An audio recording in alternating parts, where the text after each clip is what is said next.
Welcome to the Deep Dive. We're here to take source material, unpack it, and give you the key knowledge, fast. Yep, cutting through the noise. Today, we're diving into something pretty significant, the Malaysia Venture Capital Roadmap for 2024 to 2030.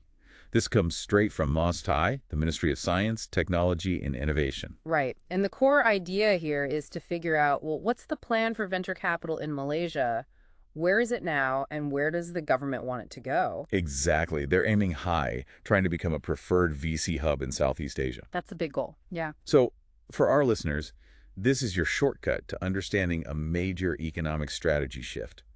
No need to wade through the whole report. We're pulling out the highlights, the aha moments. Let's get into it. Where do we start with the current VC landscape in Malaysia? Okay, so the report paints a picture of an industry that's, well, relatively young, but it's definitely been growing. Growing fast, actually. They quote a 44% compound annual growth rate in total funding between 2018 and 2022. That's significant. 44% CAGR. Wow.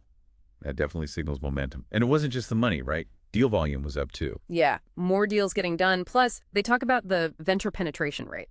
Okay, what does that metric actually tell us? Is it like VC funding compared to the overall economy? Exactly. Total VC funding as a percentage of nominal GDP.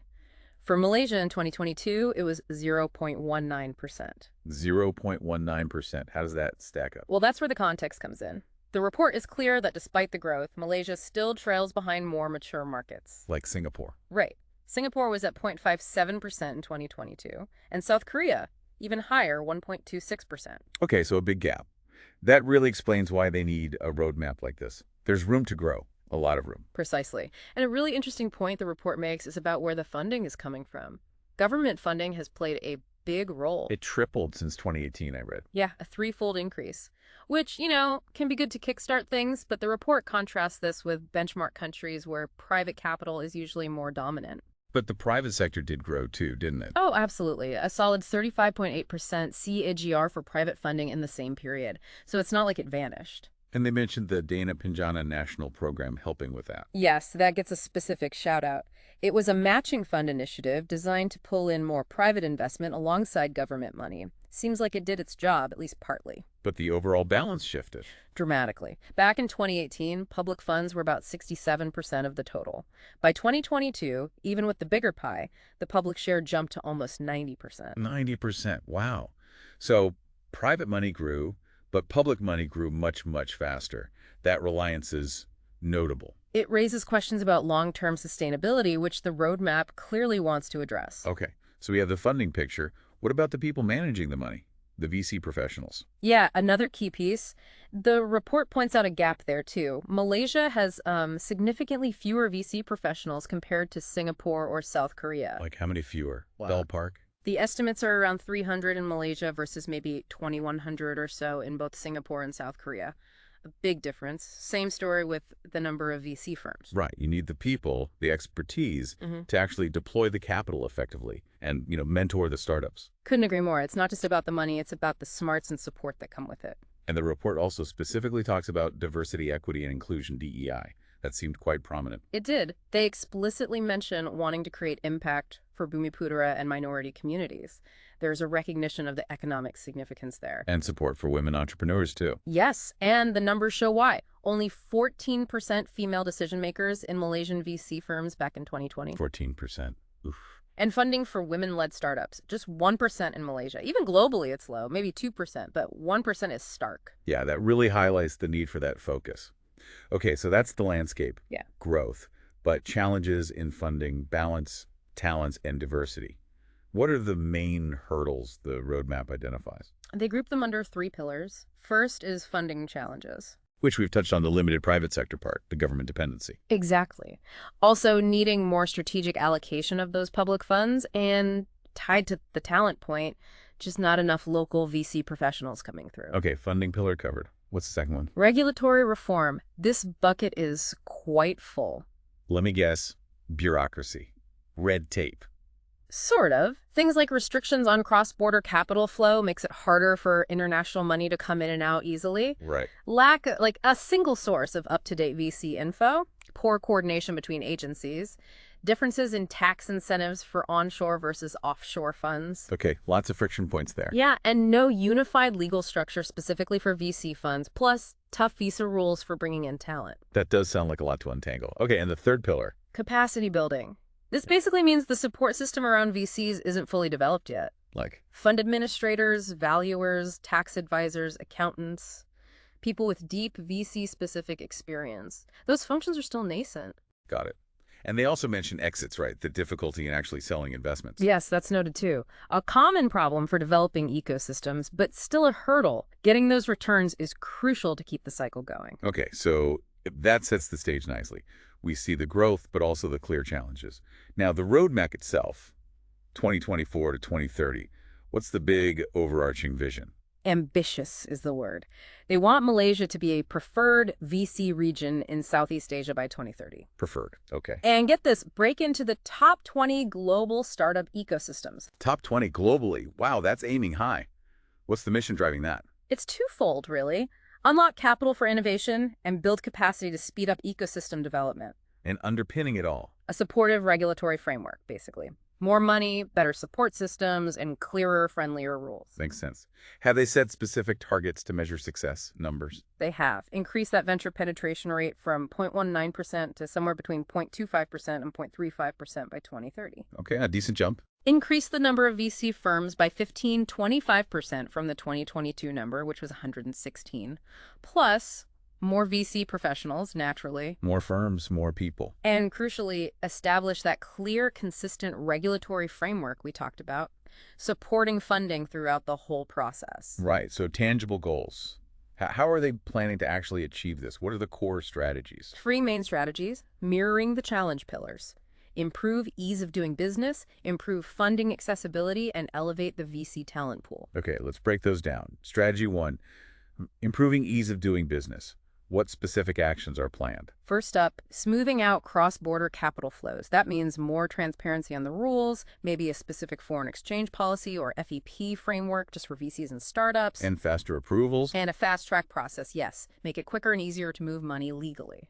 Okay, what else under ease of doing business? A big one is a centralized platform for VCs, like an online one-stop shop. Ah, the single source of info they said was missing. Exactly. Connect stakeholders, share info, track approvals, guidance on regs, SC, SSM, tax, visas, FEP, the lot.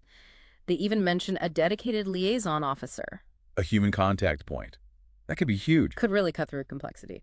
Then there's creating a better regulatory structure overall. How so? By harmonizing onshore and offshore legal setups. They're looking at potentially adopting Labuan's limited partner, or LP structure onshore for VCs. Using a familiar international standard structure. Smart. Make it more comfortable for global investors. And related to that, aligning tax incentives. Getting rid of those onshore-offshore differences we mentioned. Yes. Making incentives more widely available, maybe enhancing them. Things like potentially exempting VCs from capital gains tax or CGT, extending benefit periods. Making the tax side more attractive and predictable long-term. Precisely. And finally, under this strategy, tackling the exit problem. Right. More ways for VCs to cash out successfully. How? Promoting collaboration, making the LEP market, that's the SME board on Bursa Malaysia, more accessible for startups. Encouraging alliances between accelerators and corporates for secondary sales. Maybe even relaxing some listing rules for VC-backed firms. This is a really broad approach to making the whole life cycle smoother, from entry to exit. Okay, strategy 2. Improving funding accessibility. What's the plan here? First, making government funding work smarter, not just harder. They propose centralizing all government funds of funds, FOFs, into one national FOF. Okay, what's a fund of funds again?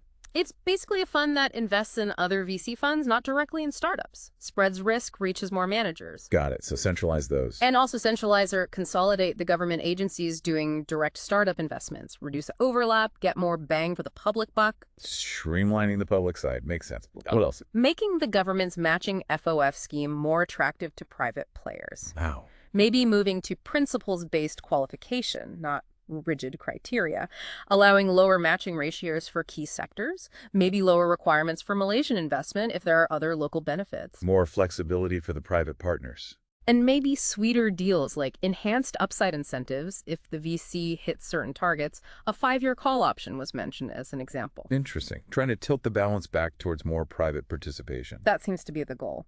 And the third part of this strategy is getting Malaysia's own big players more involved. The GLICs and GLCs. Oh, yeah. Government-linked investment companies and corporations. And large private corporates, too. Encourage them through education, raising awareness of VC as an asset class, maybe incentives like co-funding deals with the government. Tapping into those deep domestic capital pools. Okay, that covers funding accessibility.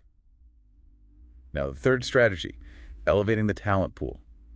Crucial piece. Absolutely. First intervention here is about nurturing new fund managers and building the pipeline. Aye. Government backing for new local VCs to help them get started. More collaboration between universities and VCs. Think internships, joint programs, Building bridges there. VC-specific incubator programs, raising awareness in the corporate world about VC careers, and a specific push for diversity, getting more women into fund management roles. Good. A multi-pronged approach to building local capacity. What else for talent? Attracting international talent. That means enhanced visa schemes. Making it easier for foreign experts to come in. Yes. Maybe broadening eligibility beyond just investors to include support roles. More flexible criteria, faster processing, clearer guidelines, better agency collaboration. Smoothing the path for global expertise to flow in. And the final piece on talent is developing those support functions we talked about earlier. The administrators, valuers, lawyers. Right. Maybe incentives to attract foreign support firms, upskilling programs for local providers, and establishing a Malaysia Fund Administrators Association for knowledge sharing and collaboration with the MVCA. Building the whole ecosystem, not just the core VCs and startups. Okay, that's a lot of interventions across the three strategies. How are they planning to actually roll this out? Is there a timeline? Yes, a phased approach. 2024-2025 is strengthening the foundation. 2026-2027 is accelerating reforms and expansion. And 2028-2030 is about ecosystem maturity and sustainability. Phased implementation. Good. Are there key things needed to make it all work? Enablers. 2 big ones highlighted. First, that single window platform we discussed. The central online hub. Yes. Consolidating access to info on funding, regulations, visas, leveraging the existing MY Startup portal, organizing it around those 3 pillars: funding, regulatory reform, capacity building. Makes sense to build on what's there. And the second enabler. Establishment of a venture capital council. A dedicated council. Who leads it? What does it do? Chaired by the Ministry of Finance, MOF. Its role is to be the central facilitator, the coordinator, ensuring all the stakeholders, MOF, SSTI, regulators, associations, agencies, are pulling in the same direction. MOF leading it gives it clout. Helps avoid different parts of government working at cross purposes. That's the idea. Central coordination is key for something this complex. Okay, and how does this council fit into the overall governance? Who's ultimately in charge? It's a multi-layered structure. At the top, policy guidance comes from the Cabinet, the National Economic Action Council, MTEN, and the National Digital Economy and 4IR Council, MED4IR. High-level oversight. Then the VC Council acts as the main advisory body. Below that, a Program Management Office, a PMO, handles the day-to-day coordination, monitoring, reporting. The engine room. Pretty much. And the actual doing of each intervention falls to specific intervention owners, the relevant government agencies. So, clear lines of responsibility from top to bottom. It sounds like a well-thought-out structure, at least on paper. It really does. The roadmap is comprehensive. It tackles the identified challenges head-on with specific actions tied to clear goals and strategies. Focus is on ease of business, funding, and talent. And it really emphasizes collaboration, doesn't it? Government, private sector, support organizations, everyone needs to be involved. Absolutely. If they can execute this plan effectively, Malaysia really could become a much more significant player for innovation and investment in Southeast Asia. It's a serious bid. Yeah, the potential is definitely there. It feels like a concerted push. It's a clear signal of intent. The synergy between all the players will be critical for success. It's positioned not just as a government plan, but a national effort. This has been a fascinating deep dive. It's clear Malaysia has ambitious plans and a detailed strategy for its VC future. So, for everyone listening, maybe think about this. How could these changes in Malaysia ripple outwards? Right. What new opportunities might open up? For startups, obviously, but also for investors, for people in those support industries, maybe even regionally or globally. And which parts of this roadmap do you think will be the real game changers? Where might the biggest challenges still lie in actually making it all happen by 2030? Definitely food for thought. Hopefully this dive gave you a solid understanding of what Malaysia is aiming for. We hope so too. Thanks for joining us on the deep dive.